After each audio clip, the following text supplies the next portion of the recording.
I can't believe next week it's here. It's good, you know, I mean, it's, what works for me is that responding to lawsuits. That's my job. So this is proactive. I do want to let everyone know in the room that we are broadcasting our, So, the room. right, and you're doing the, right. Yeah, so what's the timing on it? Like, where are we with that? Well, Tricia was on. She's back. Yes, correct. She's back now, and we're expecting comments back from her. Mr. Alling, we would like to get started. Oh, sorry, and some ketchup. Okay. Good afternoon, everyone, here in the auditorium and on our webinar. This is a scoping session for a public scoping meeting for the California Vegetation Treatment Program, or the CalVTP. My name is Edith Hannigan with the California Board of Forestry and Fire Protection. As sort of the lead staff for the board as a lead agency on this document. And then we'll also have presenting today Heather Blair from Ascent Environmental.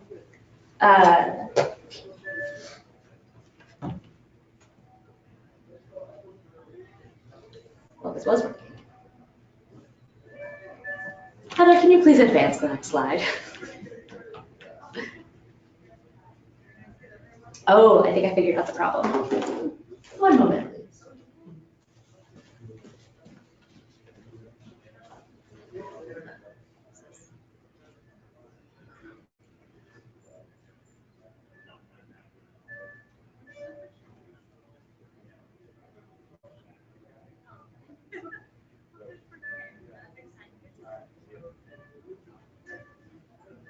Oh. Perfect. Okay. So the purpose of today's scoping session meeting is to provide information to the public about the proposed California Vegetation Treatment Program, the CalVTP, provide information on the environmental review process for the CalVTP, and to accept oral and written comments from agencies and interested parties on the scope and content of the new program environmental impact report being prepared by the State Board of Forestry and Fire Protection for this program. There we go. So to give everybody a little bit of background on this project, the Board of Forestry and Fire Protection has decided to prepare a new program EIR for the proposed expanded CalVTP. CAL FIRE will be the agency implementing the CalVTP in order to reduce wildfire risks and avoid or diminish the harmful effects of wildfire on the people, property, and natural resources in the state. To counteract decades of fire suppression, these vegetation treatment activities would be designed to reduce fire fuels, improve protection from wildfire through strategically located fuel breaks, and mimic a natural fire regime using prescribed burning. Ecosystem restoration activities would be designed to approximate natural habitat conditions, processes, and values to those occurring prior to the period of fire suppression. This PEIR will analyze the potential environmental impacts of the proposed CalVTP.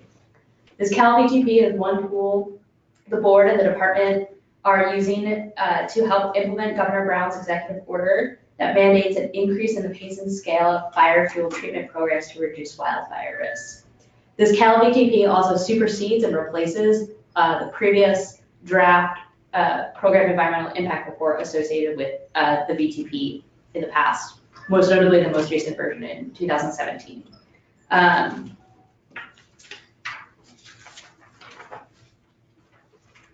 So, there we go. So the CalVTP as a program versus its environmental impact analysis, the CalVTP is the proposal to treat approximately 250,000 acres annually of non-federal land to reduce wildfire risk or establish more natural fire regimes. The CalVTP PEIR is the analysis of the physical environmental impacts of implementing the vegetation treatment proposed in the CalVTP. So we have the proposal to treat our landscape, and then we have the analysis of the environmental impacts of doing that. Defensible space, building codes, land use decisions, and other fire prevention programs work together with the CalVTP to create a more fire safe California, but we're not addressing those programs in this environmental impact report. The board and CAL FIRE recognize the importance of those different types of programs and how all of this kind of comes together to create a cohesive statewide fire prevention program. But the board and CAL FIRE do have specific programs to address those areas that are not part of this CalVTP or analyzed in the program EIR.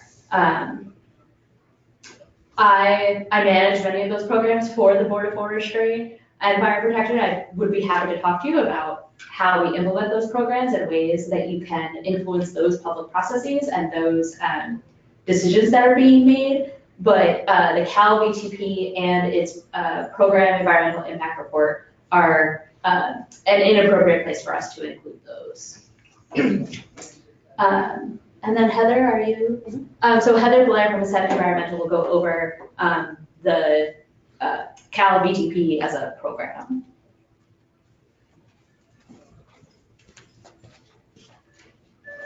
Okay, thank you, Edie. As she mentioned, I'm Heather Blair with Ascent Environmental. We are under contract to the Board of Forestry and Fire Protection to assist with preparation of the program EIR.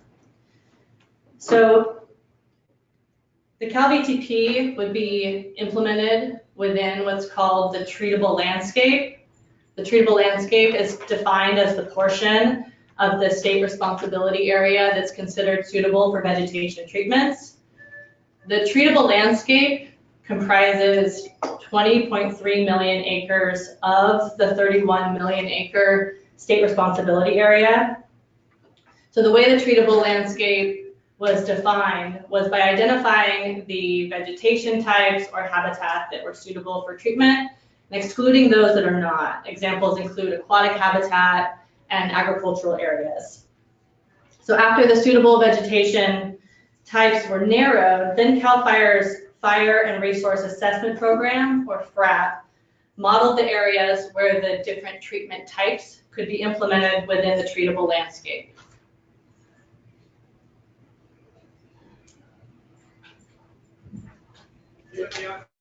The down arrow. At my computer. Maybe you can advance it? Yeah.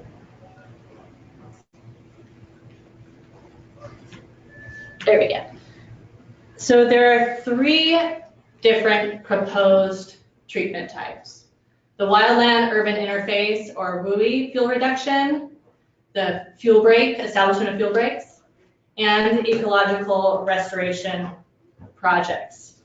These 3 treatment types would be implemented on different landscapes depending on local assets at risk, ecological conditions, and other priorities. The wildland-urban interface, or WUI fuel reduction, is focused in areas that are designated as the wildland-urban interface, and they would generally consist of treatments to reduce fuel loads or slow or prevent the spread of fire between structures and wildlands, and vice versa. Fuel breaks are strategically placed vegetation treatment areas that actively support fire control activities. They could be shaded fuel breaks or non-shaded fuel breaks. And the 3rd treatment type are ecological restoration projects, which generally occur outside the wildland-urban interface in areas that have departed from the natural fire regime as a result of fire exclusion. These projects would focus on restoring ecosystem processes, conditions, and fire resiliency of fire-adapted plant communities.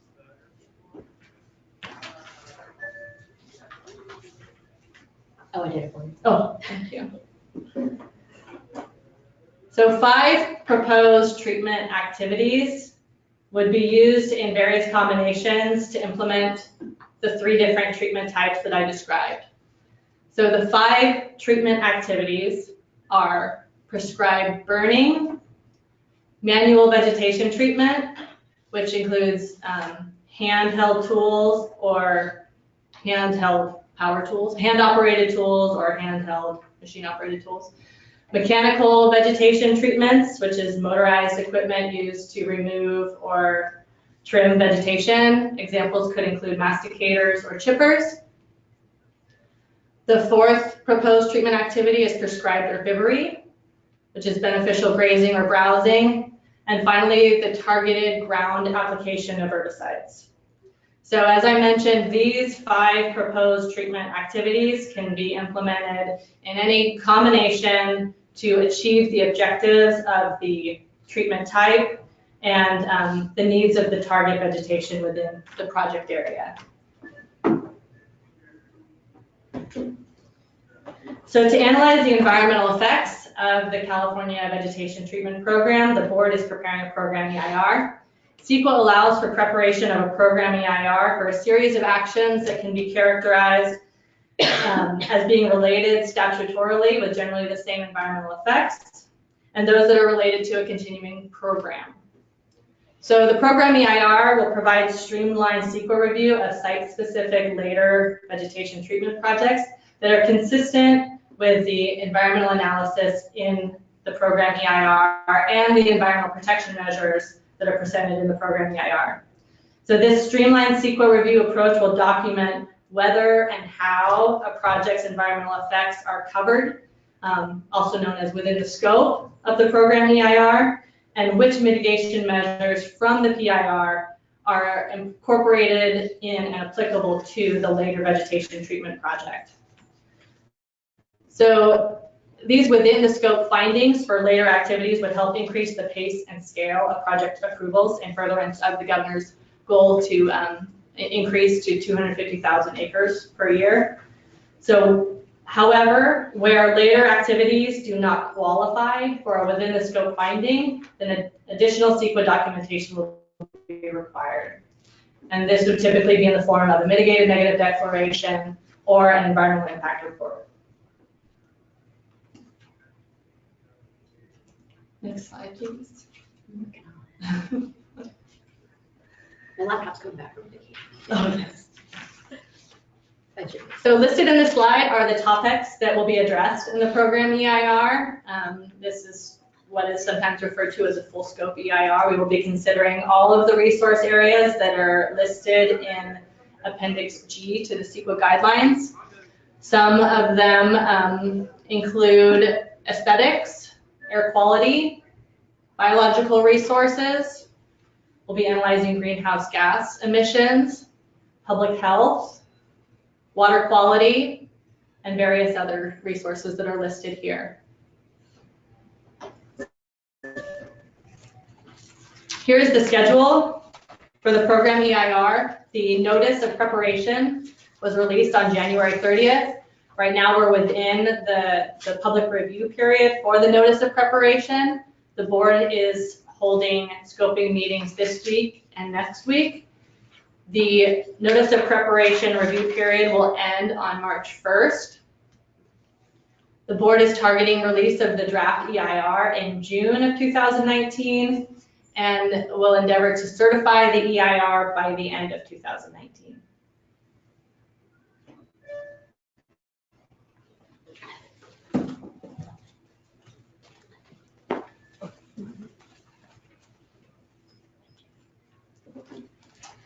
Okay, so how to submit comments on this notice of preparation. We are accepting oral comments during the public comment session of our scoping meetings. We stated this in the notice of preparation, but I do want to reiterate that we won't be accepting comments that are submitted via the webinar. But you can submit written comments at the scoping meeting, you can mail written comments, and you can email us written comments. So if you would like to give oral comments at today's scoping session, we have speaker cards at the back of the room when you enter, and we have some up front at the table with Heather and I. So please fill one out and hand it to us, and then we'll call your name, and you can step up here to the podium when your name is called. Please speak clearly and state your name and affiliation if you have any. We are recording the comments in duplicate, and we'll be transcribing them. We ask that you focus your comments on the environmental issues that you want to see addressed in the program EIR. We do ask out of consideration for your fellow commenters that you limit your comments to 5 minutes. And in terms of Heather's and I role here, this is really our opportunity to listen to what you want to see analyzed in this document. We're very early in the PEIR preparation stage, so we don't really have any answers or conclusions or responses to any issues that you raise. We're really interested in hearing those issues from you today. And so this is just for people who come in the room. So that concludes our presentation today. And I suppose opens up the public forum. So we have not received any speaker cards, but should you feel so inclined, please fill one out and let us know if you have something to say. Thank you so much for being here.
No, I mean, I can try to explain. I mean, so I was, yeah, I was totally there. So that's why. We already said. So the problem is, I always understand.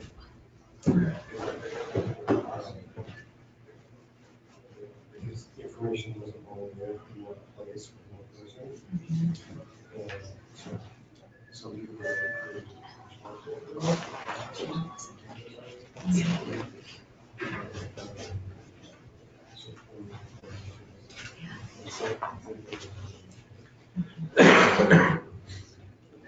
so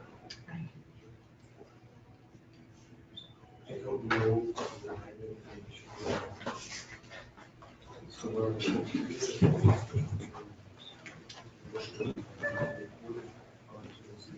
I just was the negotiating.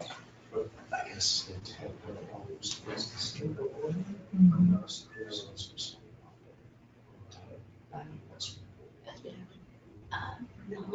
so it's just a matter of kind of the thoughts and just. The people that they're not, okay. So that's what's going on. And so I can't. Yeah. Yeah, okay. Yeah, no, I don't think so. I'm not sure. Especially using that. Like the.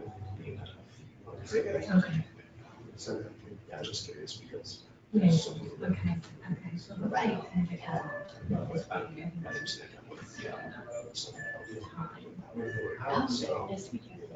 There's all this up here, so Mhm. just trying to don't worry about it.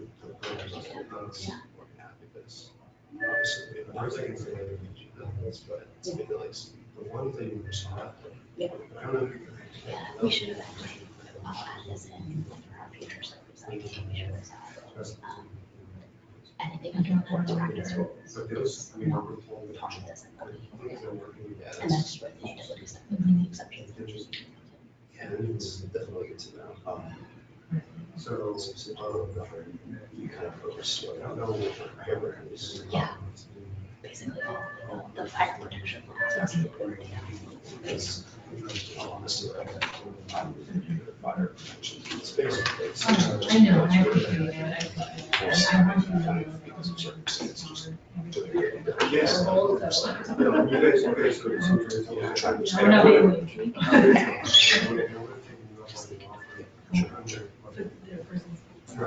still, it's a matter of.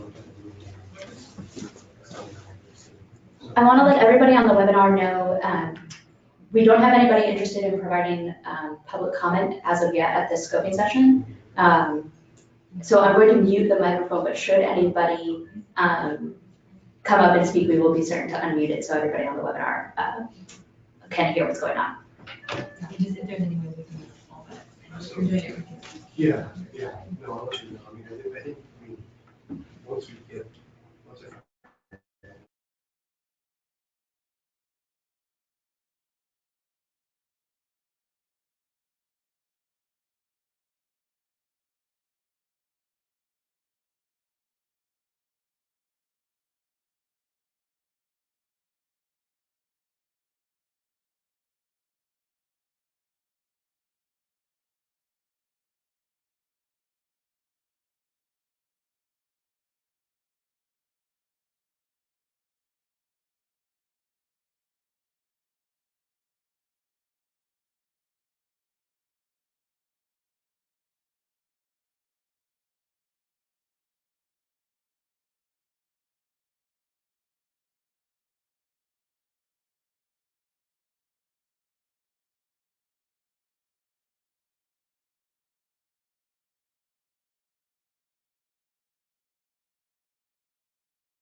Okay.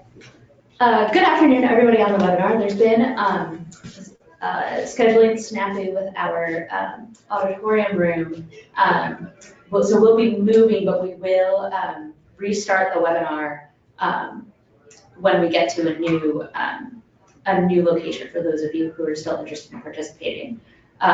Since we muted around 1:30, we haven't had anybody new come in and give us comments. So just FYI. Thank you for your patience as we mess around with some logistics.